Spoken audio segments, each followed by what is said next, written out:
Hello everyone, welcome to ईपेप academy. RCC structure series के इस वीडियो में हम डिस्कस करेंगे design steps for one way slab. One way slab को डिजाइन करते टाइम कौन कौन से स्टेप्स को नॉर्मली हम फॉलो करते हैं। उससे पहले कुछ इंपॉर्टेंट पॉइंट्स हैं स्लैब के लिए जिसे हमें याद रखना है। फर्स्ट है नोट में, one way slab is analysed by assuming it to be a beam of 1 metre width. Means one way slab को एनालाइज करते टाइम इसको हम एज्यूम करते हैं कि 1 मीटर चौड़ाई की एक बीम है। Means consider 1 metre strip of slab. Means design करते टाइम जो स्लैब की स्ट्रिप की चौड़ाई है हम 1 मीटर मान के कंसीडर करते हैं, 1 मीटर को कंसीडर करके डिजाइन करते हैं। फिर नेक्स्ट पॉइंट है, in this case slab is designed for shorter span. Slab को डिजाइन करते टाइम, वन वे स्लैब को डिजाइन करते टाइम हम शॉर्टर स्पैन के लिए उसको डिजाइन करते हैं। Net concrete cover, concrete cover हम 15 mm या डायमीटर ऑफ बार, इन दोनों में से जो वैल्यू मैक्सिमम होगी उसको हम प्रोवाइड करते हैं स्लैब के लिए। फिर उसके बाद नेक्स्ट आ जाते हैं हम डिजाइन स्टेप पर। डिजाइन स्टेप में फर्स्ट स्टेप होगा हमारा गिवन डाटा। जो भी गिवन डाटा हमारे क्वेश्चन में गिवन रहेगा उसको हम नोट कर लेंगे। फिर उसके बाद हम चेक करेंगे ratio of L Y by L X, जहाँ पर L Y length of shorter longer span और एल एक्स जो है length of shorter span. Check करेंगे, देखेंगे L Y by L X की वैल्यू अगर 2 से ज़्यादा है तो मीन्स ये वन वे स्लैब है। वन वे स्लैब की बात हो रही है। अब नेक्स्ट स्टेप पर मूव करेंगे, स्टेप नंबर 2। वहाँ पर हम देखेंगे थिकनेस और इफेक्टिव डेप्थ ऑफ स्लैब को फाइंड करने के लिए। थिकनेस यहाँ पर बात की जा रही है टोटल थिकनेस, जिसे कैपिटल डी। इफेक्टिव लेंथ को एल इफेक्टिव से हमने डिनोट कर दिया है। जब हमें टोटल डेप्थ पता चल जाएगी तो उसमें से कवर को हम माइनस कर देंगे तो हम इफेक्टिव डेप्थ को भी फाइंड कर सकते हैं। अब हम कैसे फाइंड करेंगे डिफरेंट टाइप स्लैब्स के लिए इफेक्टिव डेप्थ की वैल्यू, तो हमने इससे पहले जस्ट वीडियो में हमने डिस्कस भी किया है और यहाँ पर भी हम देखते हैं अप टू 10 मीटर स्पान के लिए कैंटिलीवर स्लैब है, सिंपली सपोर्टेड स्लैब है या बीम है या कंटिन्यूअस स्लैब या बीम है, तो उस केस में span divide by effective depth का रेशियो क्या होगा। तो span divide by effective depth का रेशियो कैंटिलीवर के लिए 7 होगा, सिंपली सपोर्टेड के लिए 20 होगा और कंटिन्यूअस के लिए 26 होगा। यहाँ से अगर हमारे पास स्पान है तो इफेक्टिव डेप्थ की वैल्यू निकाल सकते हैं। मीन्स अगर स्पान की वैल्यू हमें पता है तो क्या हो जाएगा, इफेक्टिव डेप्थ में कहाँ से निकले, इफेक्टिव डेप्थ डी की वैल्यू हो जाएगी greater than or equal to, क्योंकि इससे जो कैंटिलीवर के केस में होगा या सिंपली सपोर्टेड का एग्जांपल लेते हैं, सिंपली सपोर्टेड केस में जो स्पान डिवाइड बाई डी की वैल्यू होगी इसके बराबर होना चाहिए, इससे ज़्यादा नहीं होना चाहिए, मतलब less than or equal to होना चाहिए। तो डी की वैल्यू क्या हो जाएगा, greater than or equal to span divide by 26 simply supported के केस में। सिंपली सपोर्टेड कहाँ तक, ये जब अप टू 10 मीटर स्पैन, इससे ज़्यादा स्पैन के लिए फिर इसमें जो है वैल्यू मॉडिफाई हो जाती है, जैसा कि हमने लास्ट वीडियो में डिस्कस किया है। फिर उसके बाद नेक्स्ट स्टेप होगा थर्ड, जहाँ पर हम कैलकुलेट करेंगे फैक्टर लोड और फैक्टर बेंडिंग मूवमेंट को कैलकुलेट करेंगे। फैक्टर लोड को कैलकुलेट करने के लिए सबसे पहले टोटल लोड कैलकुलेट कर लेंगे। लाइव लोड होगा, क्वेश्चन में हमारे गिवन होगा, उसको नोट कर लेंगे। डेड लोड ऐड कर लेंगे। डेड लोड क्या होता है, सेल्फ वेट होगा स्लैब का। उसके बाद फिनिशिंग लोड को हम ऐड कर लेंगे। फिनिशिंग लोड क्या, प्लास्टर करने के बाद जो लोड होता है उसको हम ले लेते हैं। इन तीनों लोड को ऐड करने के बाद हमारे पास टोटल लोड आ जाएगा और उसको 1.5 से मल्टीप्लाई कर देंगे तो फैक्टर लोड में पता चल जाएगा, जिसे डब्ल्यू से डिनोट करेंगे। अब फैक्टर बेंडिंग मूवमेंट अगर कैलकुलेशन करना है तो factor bending movement, maximum bending movement simply supported slab अगर है तो उस केस में मैक्सिमम बेंडिंग मूवमेंट की वैल्यू होती है WL²/8। W जहाँ पर फैक्टर लोड है, तो हम कैलकुलेट कर लेंगे मैक्सिमम बेंडिंग मूवमेंट जो हमारा फैक्टर बेंडिंग मूवमेंट होगा, क्योंकि यहाँ पर फैक्टर लोड को हमने यूज किया है। फिर नेक्स्ट स्टेप है 4। अब क्या करेंगे, रिक्वायर्ड इफेक्टिव डेप्थ कैलकुलेट कर लेंगे। डी रिक्वायर्ड कैलकुलेट करेंगे। इसके लिए क्या करेंगे, एम यू को एम यू लिमिट के बराबर कर देंगे और एम यू लिमिट का फार्मूला हमें पता है 0.36 F C K B X U max D minus 0.42 X U max. M U limit को डिफरेंट ग्रेड के लिए डायरेक्टली भी हम यूज कर सकते हैं formula 0.148 F C K B D square for FE250 के लिए and 0.138 F C K B D square for FE415 grade के लिए, 0.133 F C K B D square for FE500 के लिए। यहाँ से हम क्या करेंगे, डी की वैल्यू फाइंड कर लेंगे। डी की वैल्यू फाइंड करने के बाद हम चेक करेंगे ये हमारे पास कौन सी वैल्यू आएगी, डी रिक्वायर्ड। तो डी रिक्वायर्ड की वैल्यू जो है डी प्रोवाइडेड से, जो प्रोवाइडेड इफेक्टिव डेप्थ की वैल्यू है उससे अगर कम है तो इसका मतलब ओके है, हमारी डिजाइन सेफ है। फिर उसके बाद नेक्स्ट स्टेप में हम मूव करेंगे calculation of required area of tension steel. Required area of tension steel को कैलकुलेट करेंगे इस नेक्स्ट स्टेप में, स्टेप नंबर 5 में। अब हमें पता है स्लैब में 2 बार्स प्रोवाइड करते हैं, एक मेन बार और एक डिस्ट्रीब्यूशन बार। दोनों बार्स के लिए हम एरिया कैलकुलेट करेंगे और स्पेसिंग कैलकुलेट करेंगे और उनको चेक करेंगे। फर्स्ट मेन बार अंडर रेनफोर्स सेक्शन के लिए हम लोग डिजाइन करते हैं सपोज, तो यूज फार्मूला, हमें कौन सा फार्मूला यूज करना रहेगा एरिया ऑफ स्टील कैलकुलेट करने के लिए, तो M U equal to 0.87 F I S T into D minus 0.42 X U, जहाँ पर एक्स यू की value 0.87 F I S T divide by 0.36 F C K B है।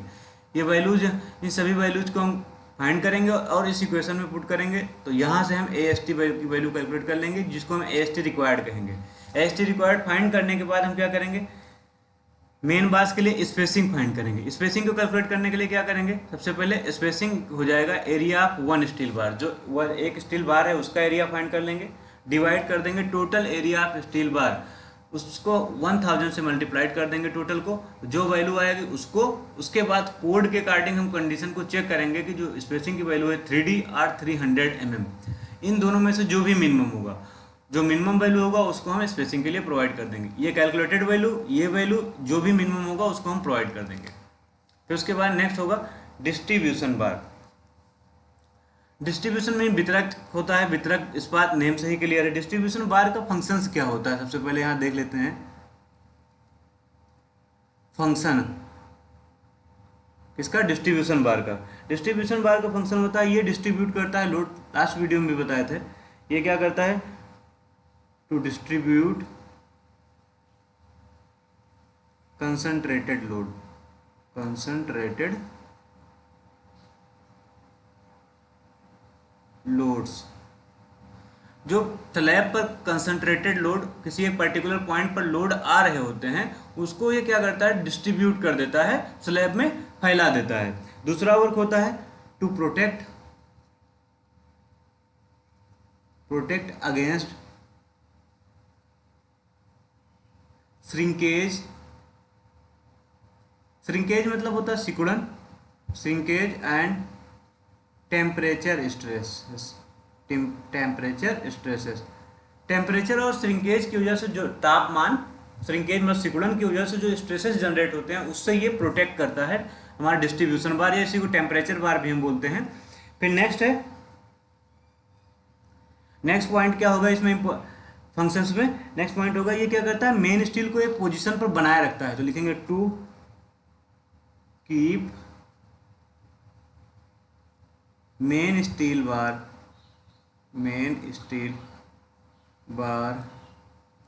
इन पोजीशन, उसको एक पोजीशन पर बनाए रखता है, डिस्टर्बेंस नहीं क्रिएट होती, इसलिए भी हम डिस्ट्रीब्यूशन बार प्रोवाइड करते हैं। डिस्ट्रीब्यूशन बार को हम मेन स्टील के ऊपर प्रोवाइड करते हैं। ये सारे पॉइंट्स हैं जिसे हमें याद रखना है। फिर उसके बाद देखेंगे डिस्ट्रीब्यूशन बार में हम कितना एरिया प्रोवाइड है। एस टी हमने ऊपर कैलकुलेट कर लिया है। अब क्या करेंगे, अगर Fe250 ग्रेड की स्टील है तो इसके लिए जो मिनिमम AST हम प्रोवाइड करेंगे डिस्ट्रीब्यूशन के लिए, वो 0.15% होगा ग्रास एरिया का। ग्रास एरिया क्या होगा, B into D, capital D। और Fe415 है ये, Fe415 ग्रेड के लिए 0.12% of grass area means B into D हम प्रोवाइड करेंगे डिस्ट्रीब्यूशन बार के केस में। फिर उसके बाद हम क्या करेंगे, स्पेसिंग चेक कर लेंगे डिस्ट्रीब्यूशन बार के लिए। स्पेसिंग कैसे कैलकुलेट करेंगे, सेम फार्मूला जैसे ऊपर था, बस यहाँ पर जो होगा डिस्ट्रीब्यूशन बार का 1 बार का area divide by total area of distribution bar कर देंगे, इंटू 1000 से मल्टीप्लाई कर देंगे टोटल से। फिर उसके बाद हम चेक कर लेंगे कोड के अकॉर्डिंग जो हमारा गिवन है 5D और 450 mm, जो वैल्यू मिनिमम होगी उस वैल्यू को हम स्पेसिंग प्रोवाइड कर देंगे। फिर नेक्स्ट स्टेप है स्टेप नंबर 6। अब यहाँ पर हम शियर एनफोर्समेंट के लिए चेक करेंगे। शियर एनफोर्समेंट के, अब हमें पता है जो स्लैब होता है उसकी स्ट्रिप की जो है चौड़ाई पर्याप्त होती है, 1 मीटर लेते हैं हम लोग। इस वजह से क्या होता है, जो नॉमिनल स्ट्रेस होता है सेफ लिमिट में रहता है, जिससे शियर एनफोर्समेंट प्रोवाइड करने की नीड हमें नहीं होती है नॉर्मल स्लैब में। बट एक्स्ट्रा सेफ्टी के लिए, शियर की सेफ्टी के लिए हम क्या करते हैं, जो टेंसाइल बार्स होती है उसकी अल्टरनेट लेयर को, अल्टरनेट बार को हर वन, फिर उसके बाद इसको लेफ्ट करके नेक्स्ट, हर अल्टरनेट सेकंड लेयर को, सेकंड बार को क्या करते हैं, बेंड कर देते हैं या कर्टेल कर देते हैं।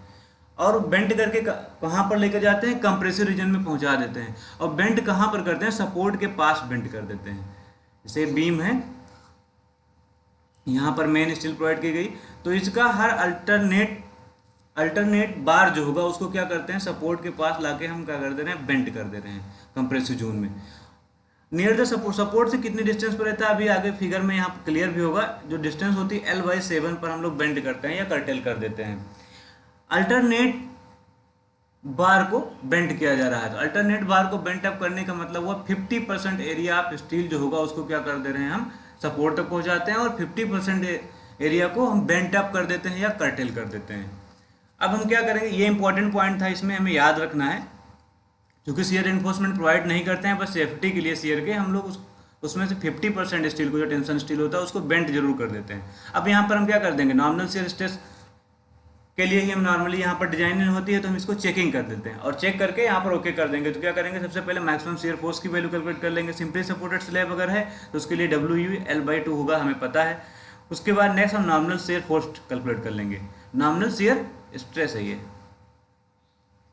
नॉमिनल शियर स्ट्रेस कैलकुलेट कर लेंगे टाउ वी, और टाउ वी की वैल्यू VU/BD होती है। बी जहाँ पर विड्थ ऑफ द स्लैब है और D इफेक्टिव डेप्थ है। फिर उसके बाद नेक्स्ट हम क्या कैलकुलेट करेंगे, design shear strength of concrete in solid slab find करेंगे। बीम के केस में हमने डिजाइन शियर स्ट्रेंथ जब कंक्रीट कैलकुलेट किया तो टाउ सी थी, बट जब सॉलिड स्लैब लगता है तो उसके लिए K टाउ सी हो जाती है। K की वैल्यू हम कैसे फाइंड करेंगे, K की वैल्यू को फाइंड करने के लिए हम IS कोड रिफर करेंगे, पेज नंबर 72 पर गिवन है K की वैल्यू। टाउ सी की वैल्यू सेम जैसे हमने पहले कैलकुलेट किया है, ये डिपेंड करता है परसेंटेज ऑफ स्टील और ग्रेड ऑफ कंक्रीट पर।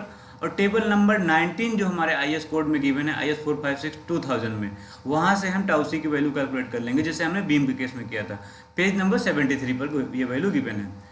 K के लिए देखते हैं, K के लिए जो 72 पर टेबल गिवन है वो टेबल है ओवरऑल डेप्थ के रेस्पेक्ट में। जो ओवरऑल डेप्थ है स्लैब की कैपिटल D, उसके रेस्पेक्ट में गिवन है वैल्यू ऑफ K। अब यहाँ पर देखो, अगर 300 mm और मोर उससे ज़्यादा वैल्यू है तो जो K की वैल्यू होगी वो 1 होगा। 275 mm या उससे ज़्यादा, ये mm में वैल्यू है सारी, यहाँ पर लिखा भी है mm। 275 के लिए 1.05, सिमिलरली 200 के लिए 1.2, और ये हो जाएगा 1.25 175 के लिए, और 150 या उससे कम की वैल्यू के लिए हो जाएगा 1.3 वैल्यू होगा। और यहाँ से फाइंड करने के बाद K को, फिर उसके बाद हम टाउ बी को चेक कर लेंगे। टाउ बी अगर K टाउ सी से कम है तो मीन्स हमारा डिजाइन सेफ है, ओके है, और यहाँ पर हमें शियर एनफोर्समेंट के लिए डिजाइन करने की नीड कोई नहीं होगी। फिर उसके बाद स्टेप नंबर 7 में हम चेक कर सकते हैं डिफ्लेक्शन के लिए। डिफ्लेक्शन के लिए चेक करने के लिए हम क्या करेंगे, L/D span divide by effective depth की जो मैक्सिमम वैल्यू होगी वो span divide by effective depth के रिक्वायर्ड वैल्यू से ज़्यादा अगर है तो मीन्स ओके का है हमारी कंडीशन। फिर उसके बाद डेवलपमेंट लेंथ के लिए हम चेक कर लेंगे सपोर्ट पर। डेवलपमेंट लेंथ LD से डिनोट करते हैं। LD की value less than or equal to 1.3 times of M1 divide by VU plus L0 होती है, जहाँ पर LD क्या है, डेवलपमेंट लेंथ है, जिसका फार्मूला है 0.87 FY into 5 means main bar का diameter divide by 4 tau BD tension के केस में। यहाँ पर ये ध्यान रखना है, हमने वर्किंग स्ट्रेस मेथड में जो फार्मूला यूज किया था ये 0.87 FY की जगह पर सिग्मा ST यूज किया था, बट ये लिमिट स्टेट का केस है इसलिए ये फार्मूला यूज किया जाएगा। Tau BD design bond stress है जो IS 456/2000 में पेज नंबर 43 पर टेबल गिवन है, और ये डिपेंड करता है ग्रेड ऑफ कंक्रीट पर। डिजाइन बॉन्ड स्ट्रेस डिपेंड करता है ग्रेड ऑफ कंक्रीट पर।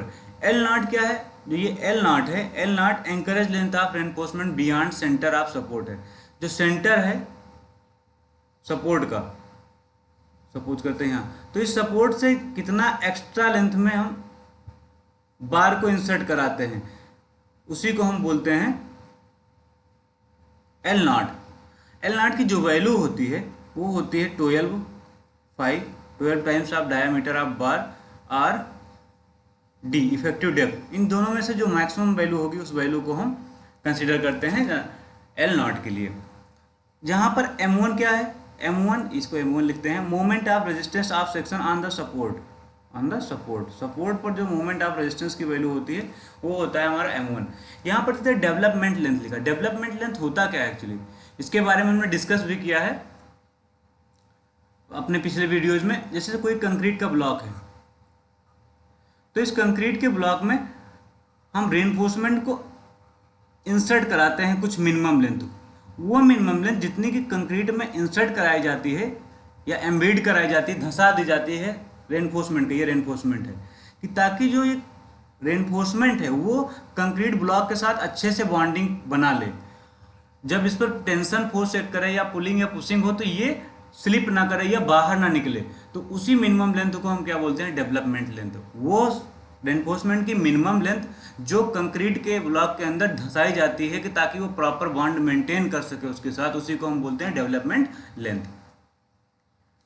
टाउ बीडी की वैल्यू प्लेन बार्स के लिए क्या होगी लिमिट स्टेट मेथड से, लिमिट एलएसएम के लिए प्लेन बार्स के लिए टाउ बीडी की value, plain bars in tension, tension में प्लेन बार्स के लिए जो टाउ बीडी की वैल्यू होगी वो क्या होगी, क्योंकि हमें अभी पता है ये डिपेंड करता है ग्रेड ऑफ कंक्रीट पर। तो ये ग्रेड ऑफ कंक्रीट और डिजाइन बॉन्ड स्ट्रेस के लिए एक टेबल है जो हमारे कोड में गिवन है पेज नंबर 43 पर, यही टेबल हमारे कोड में गिवन है। M20 ग्रेड है 1.2 हो जाएगा, 25 है तो 1.4, 30 है तो 1.5 और 35 के लिए 1.7, M40 या उसके ऊपर के ग्रेड के लिए 1.9 वैल्यू होती है। बट ये प्लेन बार के लिए है। अगर नोट में हमें ध्यान रखना, अगर डिफॉर्म बार है जो टाउ बीडी की वैल्यू है वो 60% इंक्रीज हो जाएगी, मतलब यहाँ से टाउ बीडी जो होगा 1.6 टाउ बीडी हो जाएगा। और कंप्रेशन में अगर बार यूज हो रही, कंप्रेशन मेंबर के लिए टाउ बीडी की वैल्यू जो होगा वो टाउ बीडी जो होगा 25% इंक्रीज हो जाएगा, मीन्स 1.25 हो जाएगा। तो ये पॉइंट हमें याद रखने हैं। फिर उसके बाद नेक्स्ट स्टेप पर आएंगे, लास्ट स्टेप होगा डिटेल्स ऑफ डिजाइन। डिजाइन का डिटेल्स हम नोट कर देंगे, टोटल थिकनेस हम मार्क कर देंगे जो भी है, मेन बार्स की डायमीटर जो होगा वो शो कर देंगे, स्पेसिंग कितनी कितनी दूरी पर बार्स प्रोवाइड की गई उसको नोट कर देंगे, डिस्ट्रीब्यूशन बार की डायमीटर और उसकी स्पेसिंग मेंशन कर देंगे। फिर उसके बाद हम क्या करेंगे, पिक्चर्स बना देंगे, एक डायग्राम बना देंगे रेनफोर्समेंट के डिटेल के साथ। सपोज देखो जैसे ये डायग्राम है, यहाँ पर समझते हैं डायग्राम को, ये बीम है जिसका net span means clear span capital L से मार्क किया गया है, इफेक्टिव स्पैन को स्मॉल एल से या इसको एल इफेक्टिव से भी मार्क कर सकते हैं, इफेक्टिव स्पैन को मार्क कर दिया गया। जैसा कि हमने अभी शियर वाले स्टेप्स में डिस्कस किया कि जो हमारा मेन रेनफोर्समेंट है, मेन बार हमारा कौन सा है, ये हमारा मेन बार से, देखो यहाँ पर शो किया गया ये मेन बार से, और जो ये पोर्शन है ये हमारे क्या है, डिस्ट्रीब्यूशन बार है। डिस्ट्रीब्यूशन रेनफोर्समेंट को यहाँ पर शो कर दिया गया, उसमें जो मेन बार से उसका एरिया कितना AST है। हमने डिस्कस किया कि एडिशनल सेफ्टी के लिए जो AST है उसका 50% पोर्शन हम सपोर्ट के पास क्या कर देते हैं, कर्टेल कर देते हैं या बेंड कर देते हैं। कंप्रेशन जोन तक बेंड करेंगे या तो कर्टेल कर देंगे। यहाँ पर बेंड किया गया है, सपोर्ट के पास पर कितनी डिस्टेंस पर करेंगे, L/7 डिस्टेंस के अंदर अंदर हम इसको क्या करेंगे, बेंड करेंगे। यहाँ पर देखो L/7 पर इसको बेंड कर दिया गया 45 डिग्री पर, और कंप्रेशन जोन में जाके इसको एंकर कर दिया गया। अगर कंप्रेशन बार नहीं प्रोवाइड होती हैं तो हम क्या करते हैं, ऊपर एक एंकर बार भी हम लोग प्रोवाइड कर देते हैं। ये ऊपर कितना स्पान होता है, ये L/10 स्पान होता है, इसको भी हम मार्क कर सकते हैं। और स्टील के एरिया को हम शो कर देंगे, बेंटअप बार के लिए 0.5 ST, मतलब 50% बेंटअप के लिए यूज कर दिया गया, और 50% हमारा मेन स्टील बचा हुआ है जो कि मिड में स्लैब के प्रोवाइड की गई थी स्टील का, उसका 50%। ये सपोर्ट है, सपोर्ट को हम मार्क कर सकते हैं, उसकी विथ W से मार्क कर सकते हैं, विथ ऑफ द सपोर्ट। यहाँ पर इंपॉर्टेंट पॉइंट याद रखेंगे, मेन बार है तो उसके लिए डाया कितना यूज करेंगे, मिनिमम 8 mm हम यूज करेंगे बार, और नॉर्मल बार से 10 mm भी एज्यूम कर सकते हैं।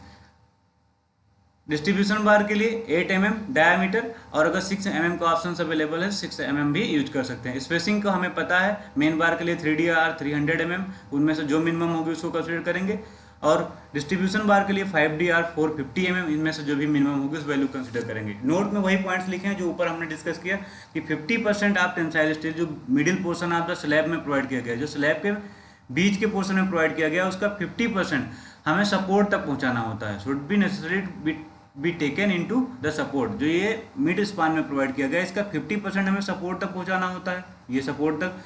और उसके बाद जो 50% रिमेनिंग है, balance 50% can be curtailed at the distance of L/7 from the support. 50% हम कर्टेल कर सकते हैं या बेंड कर सकते हैं, यहाँ कर्टेल का ऑप्शन लिखा है, कर्टेल है या बेंड कोई भी और कर सकते हैं। हम बेंड कर सकते हैं नियर द सपोर्ट, सपोर्ट के पास पर कितने डिस्टेंस पर, L/7 डिस्टेंस पर, उसी को यहाँ पर शो किया गया है। तो आप सभी को समझ में आया होगा। आगे का टॉपिक हम नेक्स्ट वीडियो में डिस्कस करेंगे। Thank you.